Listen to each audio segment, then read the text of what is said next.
আজ যাদের একটি ছবি মুক্তি পেলেই শত শত কোটি টাকার ব্যবসা হয়, সেই শাহরুখ খান, সালমান খান, আমির খান, অজয় দেবগন কিংবা অক্ষয় কুমারের প্রথম মুভির অবস্থা কেমন ছিল?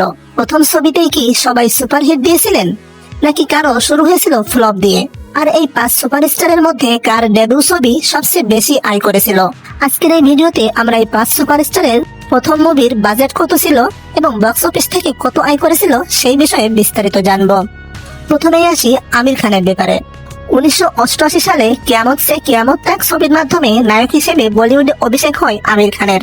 ছবিতে তার বিপরীতে ছিলেন জুহি চাওলা। প্রায় 2.5 কোটি টাকা বাজেটের এই ছবি বক্স অফিস থেকে প্রায় 5 থেকে 6 কোটি টাকা আয় করে। সেই সময়ের হিসেবে এটি ছিল বড়সড় হিট এবং আমির খানকে এই মুভি রাতারাতি জনপ্রিয় করে তোলে। এবার আসি সালমান খানের কথায়। যদিও 1988 সালে বিবিহত এইসি ছবির মাধ্যমে পার্শ্ব চরিত্রে সালমান খানের অভিষেক হয়, তবে নায়ক হিসেবে তার আসল ডেবিউ হয় 1989 সালের मैंने प्यार किया মুভির মাধ্যমে। প্রায় 2 কোটি টাকা বাজেটের এই সিনেমা দেশ বিদেশ মিলিয়ে 28 থেকে 45 কোটি টাকা পর্যন্ত আয় করে। ছবির বিশাল সাফল্যের পরই সালমান খান বলিউডের নতুন সুপারস্টার হিসেবে আত্মপ্রকাশ করেন। 3 নম্বরে আসি অজয় দেবগনের কথায়।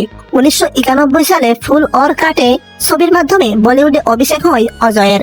চলন্ত 2 মোটরসাইকেলের উপর দাঁড়িয়ে তার সেই এন্ট্রি আজও দর্শকদের মনে গেঁথে আছে।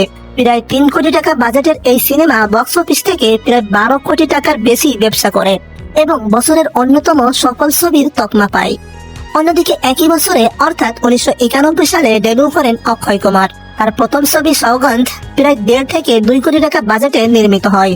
এই ছবি বক্স অফিস থেকে মাত্র 2 কোটি টাকার কাছাকাছি আয় করতে পারে, ফলে ছবিটি ফ্লপ হয়। তবে এই ব্যর্থতায় অক্ষয় কুমারকে থামাতে পারেনি। পরবর্তীতে একের পর এক সুপারহিট ছবি দিয়ে তিনি বলিউডের খিলাড়ি হয়ে ওঠেন। সবশেষে আসি শাহরুখ খানের কথায়।